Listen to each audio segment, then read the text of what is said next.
エコモマイ。このチャンネルではフラのこと、ハワイのこと、福井県福井市にある私たちのスタジオのことなどを楽しくお伝えしています。ハワイの文化や精神について一人でも多くの方に興味を持っていただけると嬉しいです。国枝先生に聞いてみよう。アローハー、国枝カヘオのアラニサカイフラスタジオ坂井国枝です。こんにちは、仮面ライダーアシスタントのトホイです。今日もよろしくお願いします。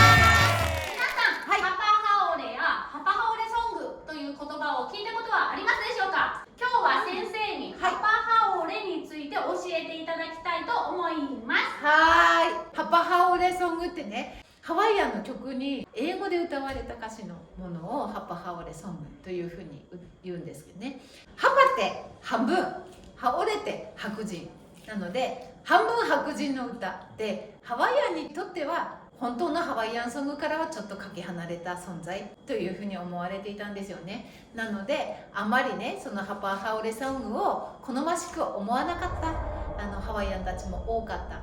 私もさ、最初の頃ハパハオレは踊らないとかってなんか自分で決めてね、それは邪道だみたいに思っていたんですよね。せっかくだからハワイ語の歌詞のやつをチョイスしてなるべく踊っていたんですけど、ある時ちょっと思いが変わったっ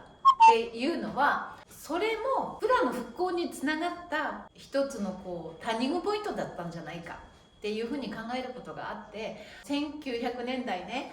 初めの頃アメリカからたくさん観光客がその頃押し寄せてきてたんですけど、ハワイ語で歌ってあるハワイアンの曲を聴いてもその人たちには通じなかった。でハワイアンたちがおもてなしの心、アロハスピリッツを使って外国の人たちにも分かりやすくハワイアンが伝わるようにと思って編み出されたのが結局ハパハオレソングだったんじゃないかなっていうことに気がついた時に、それも歴史の中で大事なことというふうに考えるようになったんですよね。それからはハパハオレソングをね踊るようになったんですけど、有名な曲やとほら映画でさ、ブルーハワイ、エルビス・プレスリーの Night and You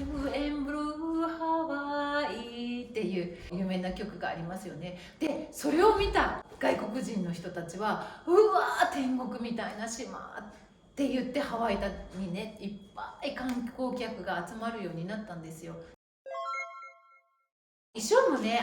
その当時セクシーな衣装が多かったよね。セロファンみたいなキラキラしたスカートを履いてね、上はココナッツの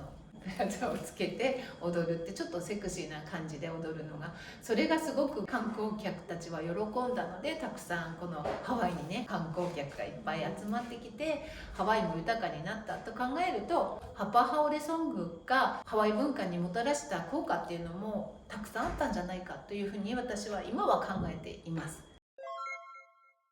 今はね、どちらかというとハワイ語の文化を見直そうっていう運動がすごく盛んになってきてるので、ハワイの中でもだからハワイ語の曲が多くなってきましたよね。今私たちがもう常夏といえばハワイってなったのは、結局ハパハオレソングがあったからっていうことなんですよね。なのでハワイの知名度を一気に上げたのが、やっぱハパハオレがメディアとか映画とかに取り上げられて、万人に受け入れられるハワイになったので、